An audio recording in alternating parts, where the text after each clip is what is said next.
चंद्रयान-3 ने समय से पहले ऑन किए लैंडिंग सेंसर। इसका मतलब ये दोस्तों कि चंद्रयान-3 पूरी तरीके से तैयार है लैंडिंग करने के लिए, इतिहास रचने के लिए। क्या होते हैं ये लैंडिंग सेंसर और इनका ऑन होना क्या बता रहा है? इन लैंडिंग सेंसर का इस्तेमाल किस प्रकार से चंद्रयान-3 को स्टेबल बनाएगा उतरते वक्त? क्या इन लैंडिंग सेंसर्स की काट है रूस के लूना 25 के पास? क्या लूना 25 भी इतने ही बेहतरीन लैंडिंग सेंसर से लैस है या नहीं? कौन बेहतर तरीके से सॉफ्ट लैंड करेगा चंद्रमा के सरफेस पर? क्या लूना 25 क्रैश कर जाएगा और चंद्रयान-3 सॉफ्टली लैंड कर जाएगा, या फिर लूना 25 और चंद्रयान-3 दोनों साथ साथ सॉफ्ट लैंड करके इतिहास रचने वाले हैं? आइए जानते हैं इस वीडियो में कि कैसे इसरो द्रुत गति से चंद्रयान-3 को उतारने में लगा हुआ है और कामयाबी के बेहद करीब पहुंच चुका है चंद्रयान-3। चंद्रयान-3 महज 113 किलोमीटर दूर है चंद्रमा की सरफेस से और अब उसने अपने लैंडिंग स्टेशंस को एक्टिवेट कर दिया है, अपने लैंडिंग सेंसर्स को एक्टिवेट कर दिया। देखिए दोस्तों, चंद्रयान-3 सिर्फ एक मशीन नहीं समझिए इसे एक चलता फिरता AI रोबोट समझ सकते हैं हम। जी हाँ, आर्टिफिशियल इंटेलिजेंस से लैस, बेहद कॉम्प्लेक्स एल्गोरिदम से लैस एक ऐसा रोबोट जिसके पास अपने एनवायरनमेंट को समझने की काबिलियत है, जो अपनी पोजीशन स्पेस में समझ सकता है कि वो कहां है, किस गति से चल रहा है, उसे कहां जाना है और अपने जाने की जगह को खुद वो खोज सकता है।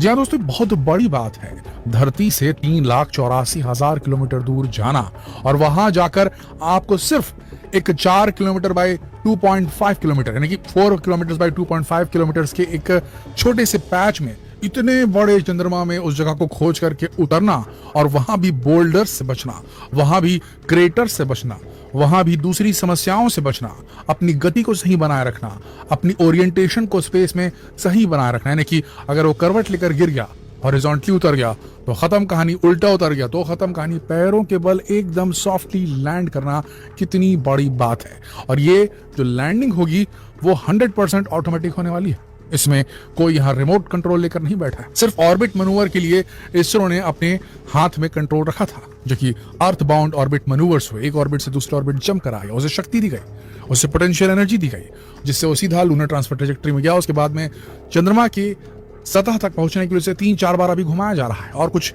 बार अभी टर्न मारेगा और उसके बाद वो नीचे उतरेगा। तो उस समय तक के कंट्रोल जो था वो इस ट्रैक के पास था, यानी कि इसरो की ट्रैकिंग टेलीमेट्री कमांड सेंटर, उसके पास कंट्रोल था। लेकिन अब जब वो लैंडिंग शुरू करेगा तो सारी चीजें चंद्रयान-3 पर ही निर्भर रहेंगी।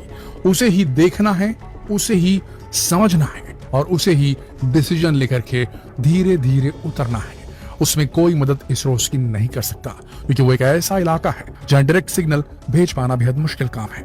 अगर इसमें पायलट बैठा होता, अगर ये मैन्ड मिशन होता, तो उसमें पायलट बैठ करके एक मैप के हिसाब से देखते हुए अपना लैंडिंग करवा सकता था। लेकिन यहाँ पर बात हो रही है कैसे रोबोट की, जिसके दिमाग को ट्रेन किया गया, जिसके कंप्यूटर्स को, जिसके एल्गोरिथम्स को ट्रेन किया गया है कि कैसे उतरना है।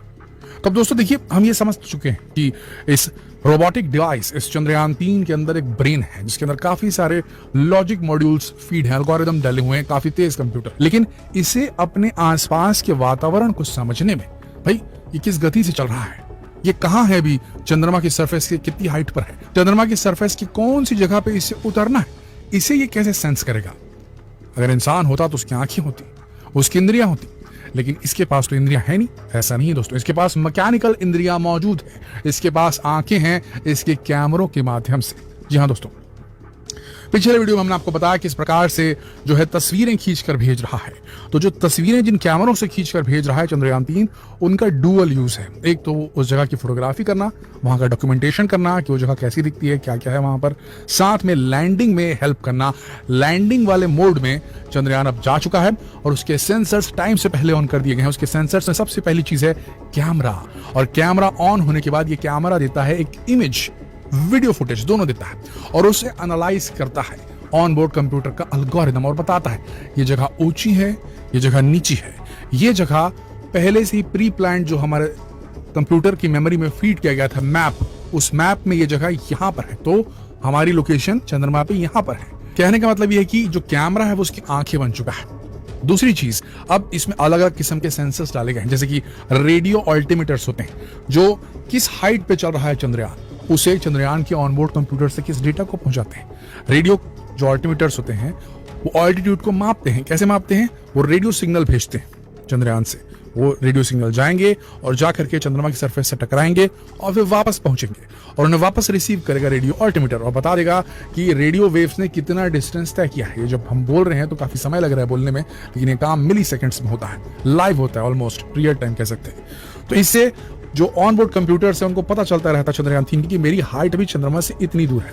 उसके बाद में लेजर अल्टीमीटर्स भी हैं इसके अंदर, लेजर पिक करके एक्चुअल डिस्टेंस जो है वो एकदम पिन पॉइंट प्रिसिशन से, एकदम बाल से बारीक भी चीजें उधर से उधर नहीं होती, एग्जैक्ट कैलकुलेशन इतनी हाइट है आपकी जमीन से।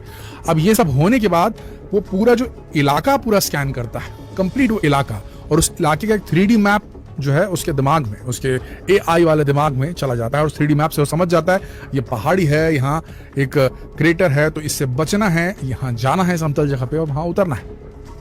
तो दोस्तों, जैसे हमने आपको बताया कि लगातार कैमरेज चालू हो चुके हैं उसके, जिसमें सबसे अहम है लैंडर पोजीशन डिटेक्शन कैमरा। नाम से समझ पा रहे होंगे आप कि लैंडर की पोजीशन को डिटेक्ट करने में कैमरा मदद करता है, और LI ल्यूनर इमेजर ये भी मदद करता है। तो दोस्तों, यहाँ पर ये सेंसर्स जो हैं वो इंद्रियां बन चुके हैं चंद्रयान 3 की, और ये सारे सेंसर एक्टिवेट हो चुके हैं।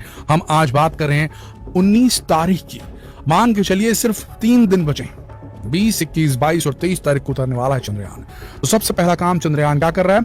चंद्रयान जब चक्कर काट रहा है तो चक्कर काटते हुए वो एक बार फिर से अपने कैमरे से उन जगहों को कैप्चर करते जा रहा है कि जो मैप है एक चंद्रमा का अपने दिमाग में डेवलप करते जा रहा है। हालांकि उसके अंदर चंद्रयान 3 के अंदर में चंद्रयान 2 के द्वारा भेजी गई, चंद्रयान 2 का ऑर्बिटर था जिसे 2019 में भेजा गया था, उस ऑर्बिटर ने फोटो खींची बहुत हाई रेजोल्यूशन की, और उन इमेजेस को भेजा उसने इसरो के पास बेंगलुरु में, और उन इमेजेस से एक मैप बना करके इसे फीड कर दिया गया है चंद्रयान 3 के ऑनबोर्ड कंप्यूटर्स के अंदर। तो उसके पास वो मैप है, और उन्हीं मैप्स को देख करके और उसके कैमरा में भी जो लाइव दिख रहा है नीचे चंद्रमा की सरफेस, उससे मैच करके वो अपनी न सिर्फ पोजीशन को जान पा रहा है बल्कि लेटेस्ट जो उसकी जो सरफेस है उसको समझ पा रहा है और एक इमेज भी बना रहा है। उसके बाद ये अपने लिए एक जगह चुनेगा। हालांकि इसरो की तरफ से एक डेजिग्नेटेड स्पॉट दी गई है, जगह एक क्षेत्र डीमार्केट किया गया है 4 किलोमीटर बाई 2.6 किलोमीटर का, और ये जो पैच है यहीं से लैंड करना है। ये इसके लिए आइडियल मोस्ट कंडीशन है साउथ पोल में उतरने के लिए। तो अब इससे मालूम है कि इससे कहां जाना है, कौन से क्षेत्र में जाना है। ये उस जगह को स्कैन करते हुए बार बार उससे चक्कर काटते हुए फिर एक्चुअल में वहां धीरे धीरे जा करके उतरेगा। देखिए दोस्तों, ये जो इसका डिसेंट है, इसकी जो लैंडिंग होगी वो एकदम ऊपर से नीचे वर्टिकल लैंडिंग नहीं होगी, अन्यथा जो वर्टिकल वेलोसिटी वो बहुत ज्यादा तेज हो जाएगी, यानी कि लंबवत जो वेलोसिटी बहुत तेज हो जाएगी, और लूनर सरफेस से जो ग्रेविटी आ रही है वो इतनी ताकत से खींचेगी कि नीचे गिरने के बहुत ज्यादा चांसेस हैं, कंट्रोल नहीं कर पाएंगे जो थ्रस्टर्स उसके अंदर लगे हुए हैं चंद्रयान 3 के अंदर। तो इसीलिए आपको बता रहे हैं ये दोनों लैंडर जो है लूनर 25 भी और चंद्रयान 3 भी, और कोई भी लैंडर जिसे उतरना है वो गोल चक्कर काटता है। तो समझ लीजिए वो एक स्लोप में नीचे उतर रहा है। आपने देखा है कि एरोप्लेन जो है वो सीधा ऊपर से सीधा नीचे नहीं उतरता, वो एक पर्टिकुलर एक स्लोप बनाते हुए नीचे लैंड करता है। पहले हाइट ज्यादा रहती है, फिर हाइट कम होती जाती है, क्या वो आगे बढ़ते जा रहा है, हाइट कम होती जा रही है, आगे बढ़ते जा रहा है, हाइट कम होती जा रही है, आगे बढ़ता जा रहा है, फिर वो नीचे उतरता है। तो ये एक जो प्रोसेस है स्लोप से नीचे उतरना, ये स्लोप में नीचे उतरेगा चंद्रयान 3, और स्लोप में नीचे उतरते वक्त इसे अपने थ्रस्टर्स को ध्यान से ऑन और ऑफ करना होगा, और अपनी ओरिएंटेशन को, अपने पिच को, अपने रोल को, अपने एटीट्यूड को सटीक रखना होगा। अगर उसके एंगल में जरा सी भी गड़बड़ी आई, क्योंकि ये एक यान स्पेस क्राफ्ट है, कोई एरोडायनामिक ये कोई प्लेन नहीं है, एक ये अलग किस्म का इसका पूरा एक स्ट्रक्चर है, तो इसे अपने एंगल को सही रखना है स्पेस में, और सही रखते हुए इसे अपने गंतव्य तक एक पर्टिकुलर एंगल में नीचे उतरना है। जब ये शुरुआत करेगा तो ये हॉरिजॉन्टल रहेगा, जो लूनर सरफेस है उसके, फिर हॉरिजॉन्टल से धीरे धीरे धीरे धीरे नीचे उतरते उतरते वर्टिकल फॉर्मेट में आएगा। वर्टिकल फॉर्मेट में आने के बाद पैरों के बल पे इसे नीचे उतरना है। तो प्लान जो है लैंडिंग का कुछ इस प्रकार का है कि लैंडिंग के लिए चंद्रयान जो है वो 30 किलोमीटर की हाइट से लैंडिंग करने की शुरुआत करेगा, जबकि अगर बात करें हम लूनर 25 की तो वह 18 किलोमीटर की हाइट से नीचे उतरने की कोशिश करेगा। ऑर्बिट की बात करें तो चंद्रयान 3 जो है वो 100/30 किलोमीटर की ऑर्बिट से नीचे उतरना शुरू करेगा, जबकि जो लूनर 25 है उसकी ऑर्बिट बहुत कम है, वो मान के चलिए कि वो 119 से 100 किलोमीटर से लेकर के 18 किलोमीटर से 12 किलोमीटर की हाइट से वो नीचे उतरना शुरू करेगा। और वहां जब वो नीचे उतरना शुरू करेगा तो सबसे बड़ी बात आपको बता दें, उसमें कुछ कुछ चीजें हैं और कुछ कुछ चीजें नहीं है। जैसे कि जो रशियन लूना 25 है उसमें 2 थ्रस्ट मोड उन्होंने सेट करके भेजे हैं। और ये थ्रस्ट मोड पहले हाई थ्रस्ट है, फिर लो थ्रस्ट है। जब वो हाइट पे रहेगा 18 किलोमीटर की और उसके बाद नीचे आएगा तो 700 मीटर तक के आते आते उसका हाई थ्रस्ट मोड चलेगा। और 700 मीटर की हाइट पे आने के बाद वो अपना लोकेशन का चयन करेगा और उसके बाद लो थ्रस्ट मोड करते हुए धीरे धीरे नीचे उतरेगा। जबकि चंद्रयान की बात करें तो चंद्रयान का लैंडिंग प्रोसीजर थोड़ा कॉम्प्लेक्स है। वो 30 किलोमीटर की हाइट से 7 से 8 किलोमीटर की हाइट तक जो है पावर्ड ब्रेकिंग फेस में होगा और धीरे धीरे धीरे अपने ओरिएंटेशन को हॉरिजॉन्टल से वर्टिकल करते हुए 7 से 8 किलोमीटर तक आएगा। 8 किलोमीटर की हाइट पे उसकी स्पीड को बेहद कम किया जाएगा और 8 किलोमीटर की हाइट से उसका कैमरा कोस्टिंग फेस शुरू हो जाएगा। जो कैमरे उसके हैं वो जगह देखना शुरू कर देंगे कि हमें कहाँ उतरना है और बेहतरीन जगह कौन सी रहेगी उतरने के लिए, उसे वो जज करना शुरू करेंगे। और टोटल ये मान के चलिए 400 मीटर की हाइट पे उसकी स्पीड जो है, जो चंद्रयान की स्पीड वो पूरी तरीके से खत्म ही मान के चलिए आप 0 हो जाएगी और वहां वो हवर करेगा, हवा में लटका रहेगा थोड़ी देर, उसके परफेक्ट जगह खोज करके धीरे से नीचे उतरेगा। तो दोनों के लैंडिंग प्रोसीजर में फर्क है, लेकिन आपको बता दें लैंडिंग सेंसर्स ऑन हो चुके हैं चंद्रयान 3 के, जो साफ संदेश भेज रहा है कि चंद्रयान जल्द उतरने वाला है। तो दोस्तों ये रेस चल रही है चंद्रमा पे, आपको क्या लगता है लूना 25 जीतेगा या चंद्रयान 3 जीतेगा? क्या लगता है आपको नीचे कमेंट सेक्शन में लिखकर जरूर बताएं। जितना हो सके इस वीडियो को शेयर करें फेसबुक पर, व्हाट्सएप पर, यूट्यूब पर। जल्द मिलते हैं आपसे अगले वीडियो में, तब तक आप सबका इस वीडियो के अंत तक बने रहने के लिए